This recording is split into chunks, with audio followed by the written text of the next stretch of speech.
ኣገልግሎት ቴሌቪዥን ኤርትራ መደብ ዕላል ጥበባት እዩ ሰላም ከመይ ትቕኒ ክቡራትን ክቡራንን ናይ ሎሚ ትሕዝቶና ኣብ ስነ ጥበባዊ ወይ ድማ ባህላዊ ውርሻ ሙዚቃ ዘተኮረ ክኸውን እዩ ኣብዚ ኣብ ስቱድዮና ድማ ሓደ ነዚ ዓውዲ እዚ ተገዲሱ ካብ ዘጽንዕን ብሙዚቃዊ ሸነኽ ዕዙዝ ኣበርክቶ ዝገብር ዘሎ መንእሰይ ሙዚቀኛ ደጀን ኪዳነ ኣብ ስቱድዮና ተረኺቡሎ ናይ ሎሚ ኣርእስትና ግን ኣቀድማ ቢለ ክጠቕሶ ክንጸናሕኩ ስለምንታይ ኢና ንባህላዊ ውርሻ ሙዚቃ ንግደሰሉ ካብኡ ንረኽቦ ረብሓ እንታይ ኣሎ ተመክሮታት እናተኣሳሰርና ብንሪእሉ ድማ እቶም ቀንዲ መሰረታውያን ዝበሃሉ እንታዮም ብዓብዪ ድማ ናቱ ተመክሮ ኾውኒ ምክታልኩም ብምዕዳም በቕታና መደብና ክንሰግር ኢና ስነ ጥበበኛ ደጀን ኪዳነ ከዓ የመስግነካ ቅድሚ ናብ ባህላዊ ውርሻ ምእታውና ምናልባት ከም ምእተዊ ክኾነና ሙዚቃን ባህልን ብቕልል ዝበለ መገዲ ኸመይና ንርድኦ ራይ መጀመርታ ዝገበርኩም ልዕልሚ ብጣዕሚ የመስግን ናብታ ሕቶ ክንመጽእ ሙዚቃን ባህልን ትርጉሞም ንኽትገልጾም ንባዕሉ ሓደ ዓቢ መጽናዕቲ ዝግበረሉ ንባዕሉን ሰፊሕ መግለጺ ዘለዎ ግን ብቕልል ዝበለ ሙዚቃ ስርርዕ ድምጺ ኣብ ግዜ ተባሂሉ ይግለጽ እዩ ስለዚ ብዓብዩ ንፈልጦ ኢና ሙዚቃ ነስተማቕሮ ኢና ንሰምዖ ኢና ንግምግሞ ኢና ንነቕፎ ኢና እውን ማለት እዩ ከም ሕብረተሰብ ባህሊ ከዓ ሰፊሕ እዩ ነተሓሳስባና ንፍልስፍናና ነከዳድናና ንለባብሳና ንሙዚቃታትና ንኩሉ ንልምድታትና ዝጥርንፍ ሓደ መለለይ ናይ መንነትና እውን ክንብሎ ንኽእል ማለት እዩ ባህሊ ቋንቋ ኣሎ ሙዚቃ ኣሎ ንኩሉ ዝጠርነፈ ማለት እዩ ሙዚቃ ድማ ኣብ ባህሊ እዩ ንባዕሉ እውን ሙዚቃውን ናቱ ባህሊ እውን ኣለዎ ሙዚቃውን ከም ባህሊ ክንሪኦ ንኽእል ኢና ከም ኣካሉ ክንሪኦ ንኽእል ኢና ሙዚቃ ንገዛ ርእሱ ናቱ ባህሊ ናቱ መለለይ ናቱ ልምድታት እውን ናቱ ታሪኽ ዝሓዘ ንገዛ ርእሱ እውን ናቱ ዓውዲ ማለት እዩ ስለዚ ክንነጻጽለን ኣይንኽእል ኢና ስለዚ ሓደ ሙዚቀኛ ሙዚቃዊ ጥራሕ ዘይኮነ ባህላዊ ኣርቲስት እውን ክትብሎ ትኽእል ኢኻ ስለዚ ነቲ ባህሊ ኣበርክቶ ዝገብር ዘሎ ስነ ጥበበኛ እውን ክትብሎ ትኽእል ኢኻ ነቲ ሙዚቀኛ እውን ማለት እዩ ብከምዚ ክንጠራንፈን ንኽእል ጽቡቕ ስለምንታይ ኢና ብዛዕባ ሙዚቃ ንግደስ ከም ኣካል ባህሊ እውን ባዕሉ ካብ በልናዮ ስለምንታይ ብዛዕባ ሙዚቃ ንግደስ ጽቡቕ ሙዚቃ ከም ምስ መንነት እውን ከተተሓሓዞ ትኽእል ኢኻ ንኣብነት ገለገለ ህርመታት ሙዚቃ ነቲ ሃገር ዝውክሉ እዮም ስለዚ እቲ ህርመታት ክትሰምዖ ከለኻ ትኽ ኢልካ ነቲ ሕብረተሰብ ነቲ ሃገር ትዝክር ንኣብነት ጃዝ እንድሕር መፅኡ ከም ቅዲ ጃዝ ክትሓስብ ከለኻ ዝመፅኻ ሕብረተሰብ ኣብ ኒው ኦርሊንስ ዘለዉ ኣብ ኣሜሪካ ዝቕመጡ ጸለምቲ ኣሜሪካውያን ይዝከሩኻ ሕጂ ሓደ መለለይ እዩ ንባዕሉ መንነት እዩ ኣብ ባህሊ እውን ኣብ ሃገርና እውን እንድሕር መፂኻ ከም እዚ ናይ ሜዳ ሙዚቃ ናቱ ፍሉይነት ኣለዎ ክትሰምዖ ከለኻ እቲ ህርመታቱ ቅልጥፍ ዝበለ እዩ ናቱ መለለይ ኣለዎ ኣብቲ እዋን እቲ ናቱ ባህሊ ፈጢሩ እዩ ስለዚ ነዚ ክትዝክር ከለኻ ከዓ ነቲ ዝነበረ እዋን እውን ትዝክሮ ኢኻ ማለት እዩ ስለዚ ከም መለለይ ናይ መንነት እውን እዩ ሙዚቃ ስለዚ ኣገዳሲ እዩ ካልእ ንባህልን ኣተሓሳስባን ሓደ ሕብረተሰብ ይውክል እዩ ይጸሉ እዩ ከምዚ ክንብሎ ጸናሕናስ ኣብ ሜዳ ዝነበሩ ሙዚቃ ቁልጡፍ ነይሩ ስለምንታይ ነቲ ባህሎም ነቲ ዝነበሩ ኩነታት ኣዝዮም ቁልጡፋት እዮም ነይሮም ኣካይዶም ይኹን ሳዕስዒቶም ኩሉ ቁልጡፍ እዩ ነይሩ ነቲ እዋን እቲ ይገልጽ ማለት እዩ ኣብ ገለ እዋን ዝነበረ ኣተሓሳስባ ኣብ እዋን መፂኻ ማለት እዩ ገለ ጉጅለ ናይ ሕብረተሰብ እንታይ ንኣብነት ኤርትራውያን ኣብ ሰርክል ኢና ንስዕስዕ ኣብ ዑደት እዚ ሰርክል እዚ ክቢ እዚ ንዓና መግለፂና ክኸውን ይኽእል እቲ ሓበራዊ ልምድና ኣብነት እንታይ ይብሉኻ ገለገለ ወፃእተኛታት ክዕልሉኻ ከለዉ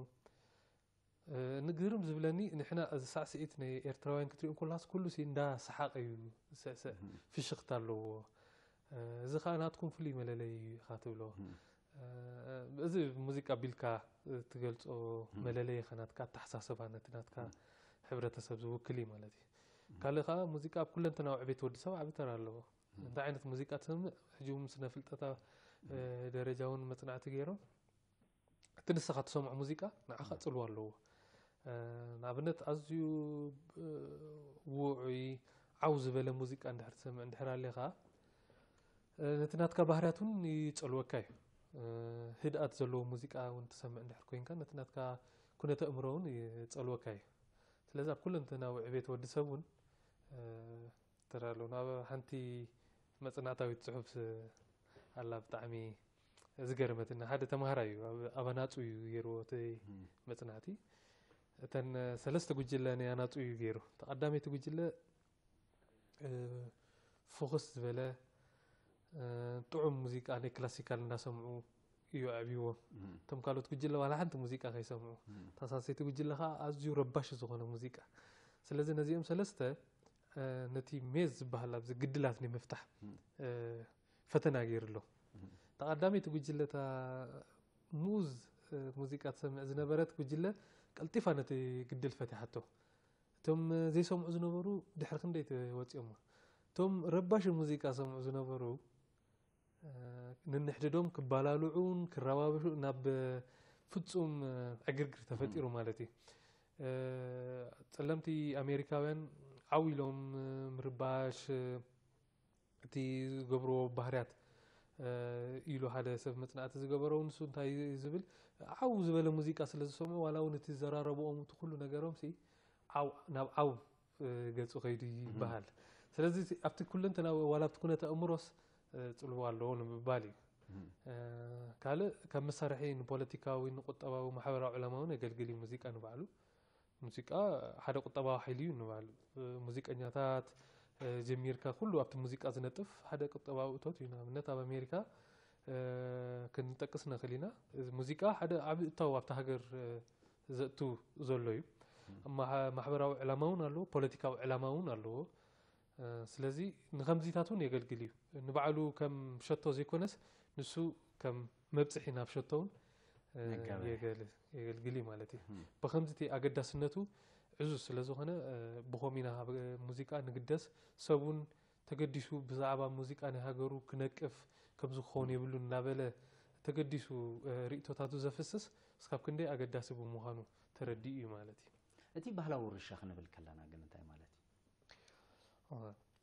ባህላዊ ውርሻ ካብ ሕሉፍ ተወሪሶም ክሳብ ህሉ እዋን ዝተዓቀቡ ተጨበጥን ዘይተጨበጥን ኣለዎ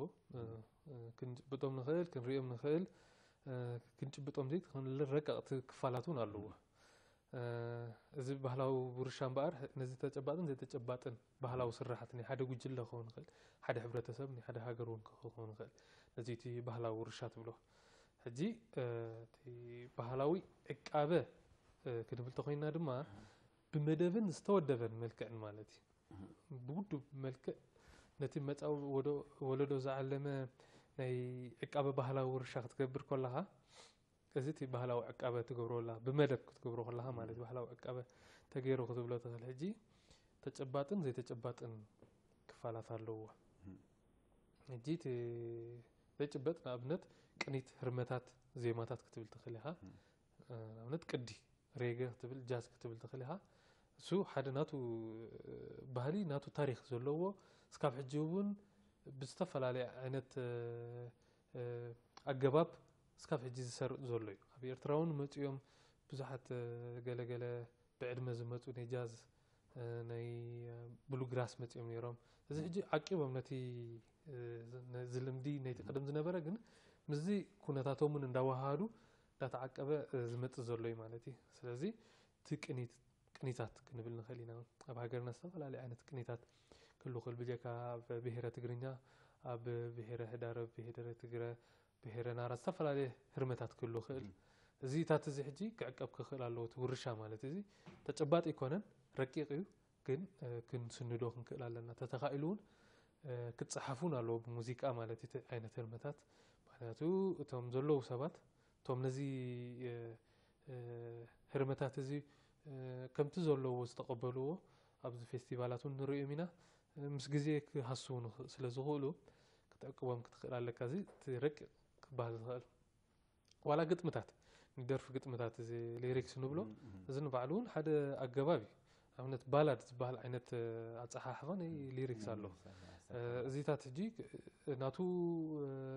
أبيو حليو نزيتات كتنا كتمرمرلو على كمالتي هذه أب علم هو بات ليريكس الله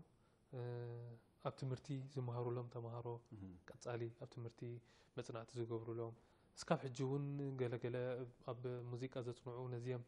ليريكس نزن يدرف قطمتات بمصنعتي زقربون سبات الله قال تጨባጢ አካል ንብለኻ ናይ ባህላዊ ውርሻና ኣብነት ኣብ ሙዚቃ ስለነ ነድፍ ዘለና ሙዚቃ ከም ባህላዊ ውርሻ ማለት እዩ ሕጂ ኣብነት መሳርሒ ሙዚቃታት ክንጠቅስና ኣለና መሳርሒ ሙዚቃታት ንባሉን ክዕቀብ ክኽእል ኣለዎ ንኣብነት ቢቢ ኪንግ ዝበሃል ሙዚቀኛ ጊታሪስት እታ ጊታሩ ባዕላ እታ ጊታር ሉሲል ትበሃል ኣብ ጨረታ ለዋ ሆኒዮም እንደ ግን ከም ቅርሲያ ሉሲል ሲ ቅርሲያ ሕጂ በዛ ጊታር እዚኣ በዓል ኤሪክ ክላፕተን መፅኦም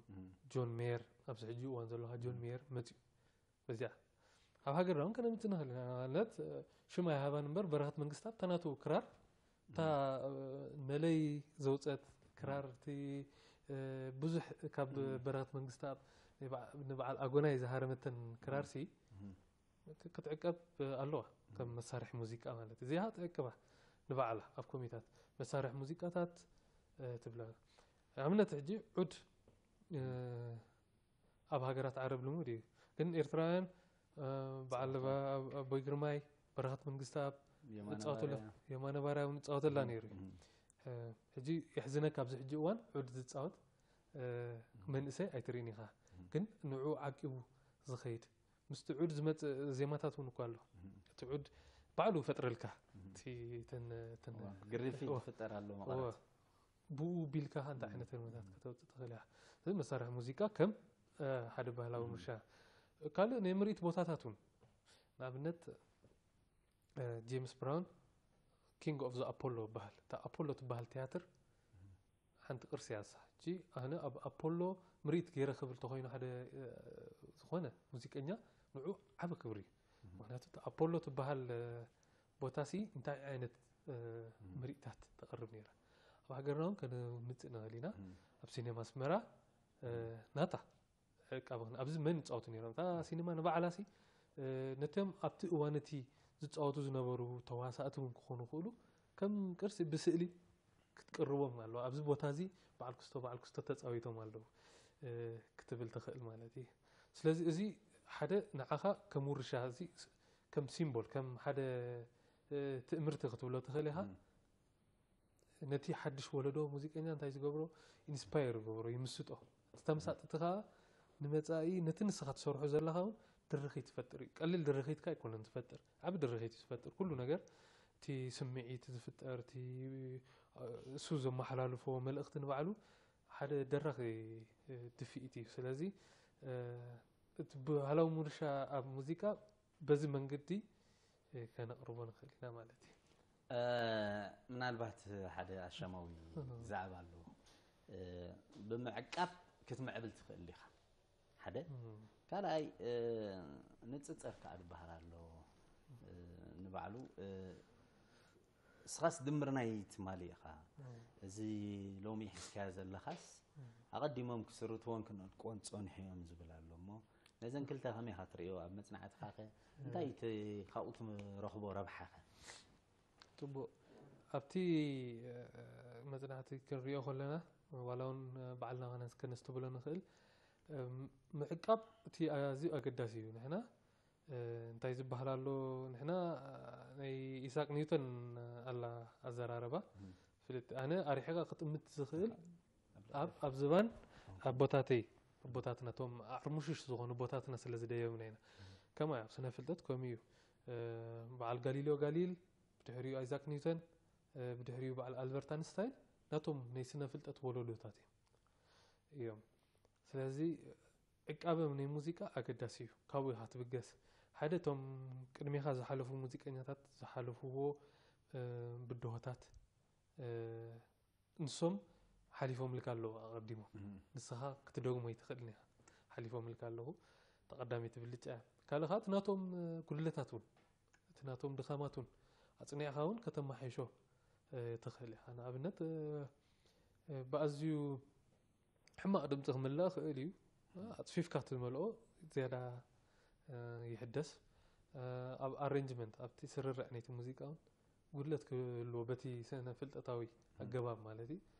ኣብዚ ሰሪዕኻ ከዓ ከተእትዎ ትኽእል ኢኻ ንሕጂ ነቲ ዜማ ክትወስድ ትኽእል ነቲ ግጥሚ ክትወስድ ትኽእል ነቲ ብልጫታት ወሲድካ ተዕብዮ ግን ትዕቅቦ ኣለኻ ካብኡ ተበጊስካ ከዓ ተዓብያ ኣለኻ ማለት እዩ ስለዚ እዚ ኣዝዩ ኣገዳሲ ክፋል እዩ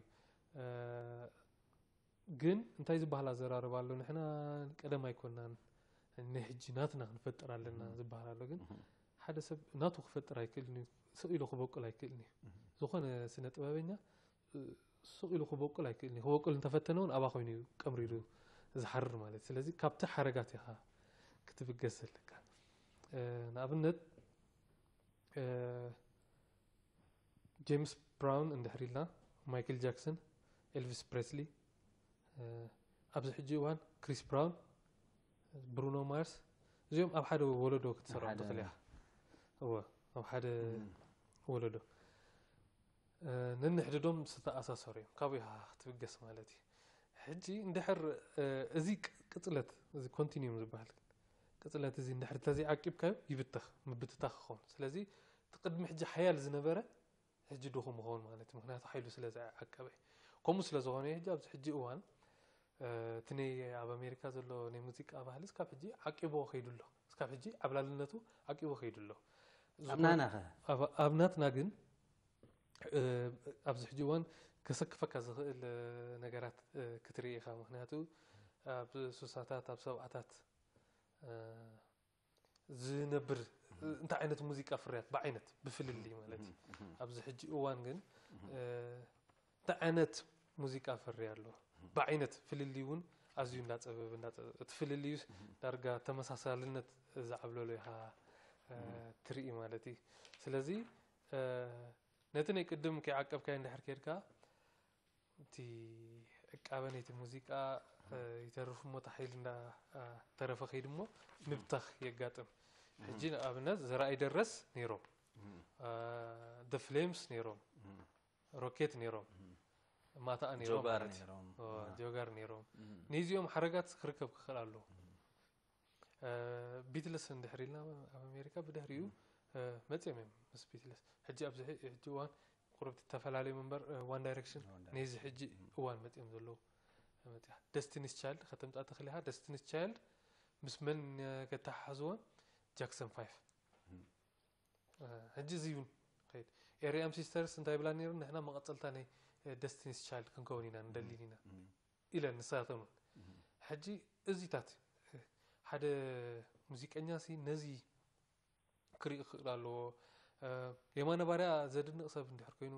ሓደ ሰብ እቲ ናይ የማነ ባርያ ሌጋሲ ኣትሊስት እቲ ናቱ ንዕኡ ዘለልዮ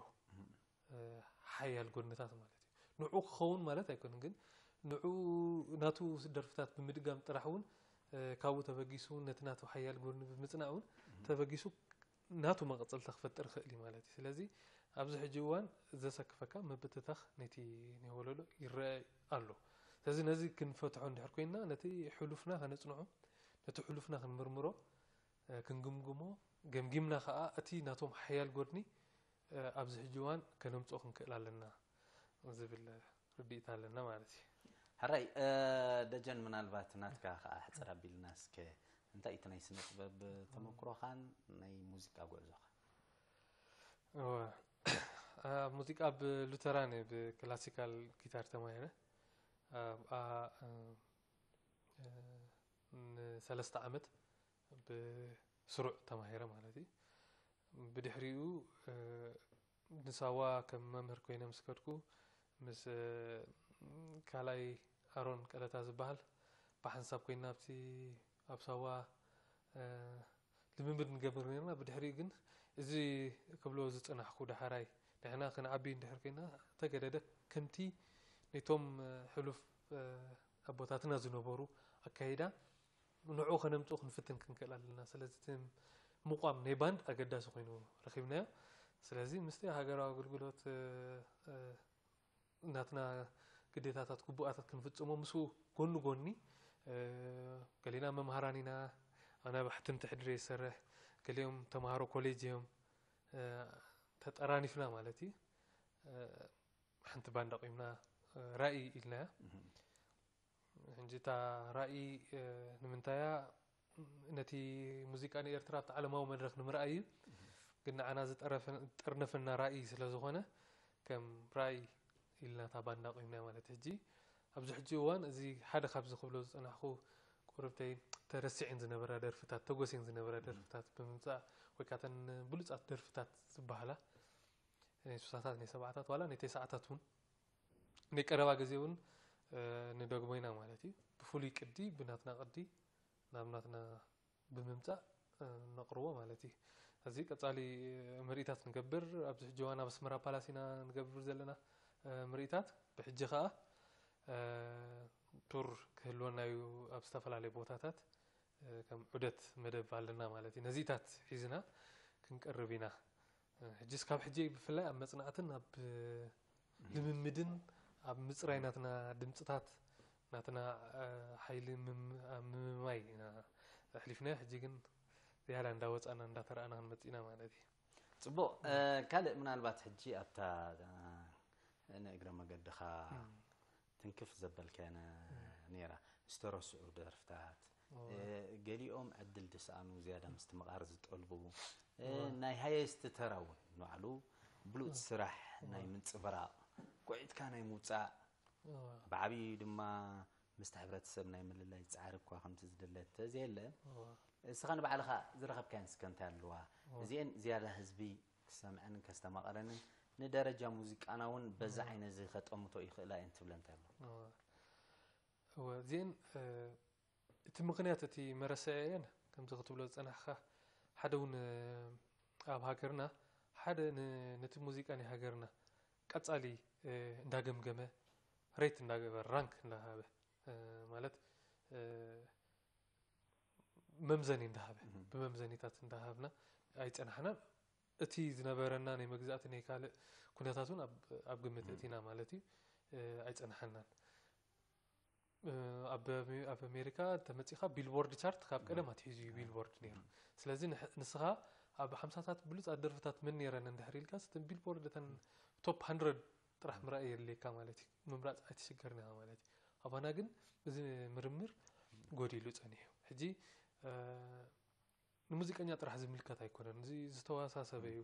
ኩሉ ኣብ ሙዚቃ ዝግደስ መጽናዕታዊ ጽሑፍ ዘቅርብ ሰብ ንባዕሉ ሪሰርች ዝገብር ሰብ ተገዲሱ ከከታተሎ ዝግባእ እዩ ሕጂ ኣብ ደገ ዶኩመንታሪ ፊልምታት ይግበር እዩ እዞም ኣድውቦ ዘይረኸቡ ሰባት ነዚኦም ብምምጻእ ዶኩመንታሪ ይገብሩሎም ነይሮም ማለት እዩ እዚ ምርምር ናይ ኩላትና ሓደ ብፍላይ ኣብ ማሕበራዊ ስነ ፍልጠት ዘለው ተምሃሮ እዚ ከም ናቶም ከም ሓደ ዕላማ ሒዞም ክሰርሕዎ ዝግብኦም ስራሕ እዚታት ሓደ ሎ ናይ ምግምጋም ካልእ ከዓ ኣብ ሃገርና እቲ ኩነታትና ኣብ ቀጻሊ ብዙሕ ለውጥታት ዝግበረሉ ዝነበረ ካብ መግዛእቲ ናፃ ንምውፃእ ንገብሮ ዝነበርና ቃልስታት ብድሕሪኡን ኣብዚ ኩናት ክስዕብ ከሎ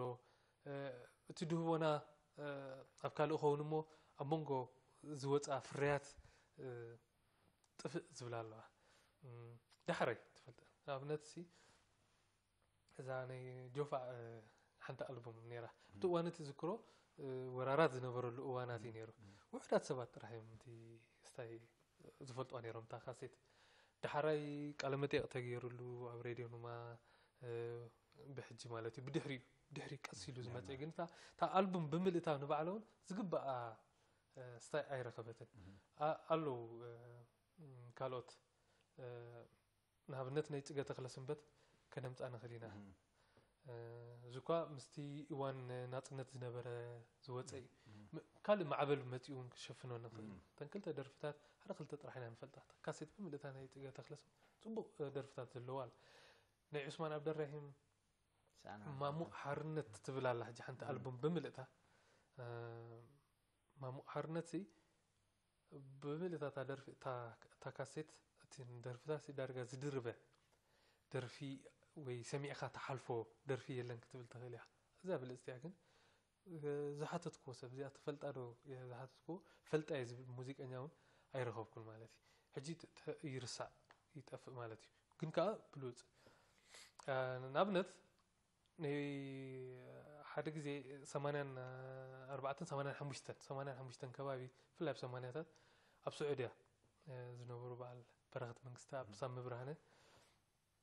انت غيرم نيرم تي وانتي ابللا ني كالوت بامحرنيا يكون بانجليز تعبليلوس دارغاتي موسيقى ني ايرتراس تحاسيو الى ما بزح حسبلو صبات البومات واتي نيران مالتي انتي تمجمرتني سام برهنان سمعنا لنا سن كرخبن نخيلها يسمع عينيون تاني برغت منقستا ابن تا عالمي تبل دارغا بملتا تا ألبوم أزيو بلوت فريات زلوا ساوند دارغا تشوف طبعا لا تحلفتها قصالي أين سمعنينا زين أميداون بعده أب سبعات مالتي بفلاي زي مجمرت أبز جمرة لوز نبرة وان علي عسينا صرح لوز نبرة وان أروى بزح كاسيتات كم تزيد الذي يسمع زلوا مالتي زني براغيدات ده 50 كلتن هجي عازف فلي فريات نيرون لارغاب تسنيدو سي كم كلتا ثلاثه ألبوم كون خالي بزح كاب ان فلطينا بزح خا كيسمعناين ولا تقدفنا من الله مالتي ازيتات كنبلنا خلينا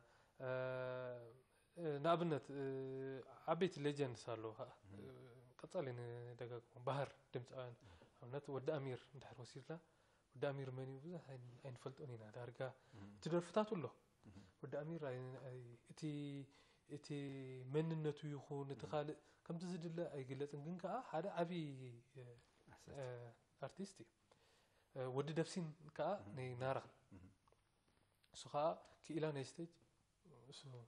ناتو حجي ندحر مزيها ود دفسين من على زفلطو فلاي كابزوم حدثت موسيقى ندحر الكاس مسهل حجي تهرمتا تاو زلون كدغم خالي قال تا ني تحي غجله ني تحي غجله حجي ابو ندحر ابزي محبر موسيقኛታት ይኹን ኣብዚ ናይ ባህላዊ ጉዳያት ሓቲትና ክረኽብን ንኽእሊና ኣሎ ይወጽዩን መዘሙር ኣሎ ናይ ተሃይ መዘሙር ኣሎ ኣዛ ሓደ መስከረም ኩላትና ንፈልጣ ማለት ግን ብዙሓት መዘሙር ከኣለዋ ዘይ ሰማዕና እታ ናይ ተሓጅፍ ብልጫ እንታዩ ኣብቲ እዋንቲ ቅድሚ ሜዳ ምጅማሩ ዝነበሩ አቤት ሙዚቃ ስነ ጥበበኛታት ብርሃት መንግስት አብ ወድ ገብሩ በዓል ተወልደ ረዳ እዚኦም እዮም መጽኦም ማለቲ ነዚኦም ሙዚቃ ብዙሕ በላይ ዓለም አሎ እሱ ቡጌርና ዘይ ሰማዕና ማለቲ ናይ በዓል ፀሐይቱ በራኹን አው ተዝጠፈ አሎ ናይ ኢንጂነር አስገዶም በዓሉ ብዙሕ ደርፍታት ክንረክብ ንኽእል ኢና ተሰሚዑ ከም ጉቡእ ተሰሚዑ ዘይፈልጥ ከምቲ ምስማዕ ጥራሕ እውን ኣይኮነን እቲ ዘድሊ ክንረኽቦ ከለና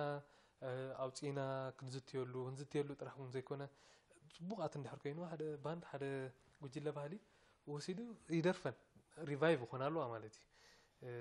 ዳግም ይትንሳእ ኣለዋ እዚ ዳግም ትንሳእ ቀሊል ኣይኮነ ኣብነት ናይ ትሬሲ ቻፕማን ደርፊ ፋስት ካርሲ ንብዙሓት ደረፍቲ እንዳፀልያ ኣብዚ ሕጂ እዋን ብቴክኖ ህርመት ፋስት ካር ዝደረፈት ኣላ ሓንቲ ኣብ ቢልቦርድ ኸ ኣትያ ስቲል ካላ ግዜ ምስ ተደረፈት ኣብቲ ቻርት ናይ ቢልቦርድ ተኣቱ ማለት እዩ ሪቫይቭ ይኾን ብካልእ ቅዲ ክቐርብ ክእል ግን ዳግም ይትንስእ ማለት እዩ ዳግም ክብሪ ይረክብ ማለት እዩ ስለዚ እዚአን ከምዚአን ዝኣመሰላ ደርፍታት ደሊና ክንረኽበን مسرخمنين كا إنسان أطرح نعقبن زي كنا سي شير كنقبرو لنا كنزت يلوهم كلا لنا ني ود قبرو حجسي بزح تركب زرباتات كم ولا 5 سلاون كتحزو تخيل بزح له درفتات مالتي حج كابو هرمتات كنوصل نخلينا نابنت أمنا يتقرينا قويلة راح يكون انت هرمتات يلتقني أمنا يود قبرو هرمتات قال عينت هرمتات كتركب تخيلها قال عينت هكايدا حجي بلج أنا توم من تاي تلك نتي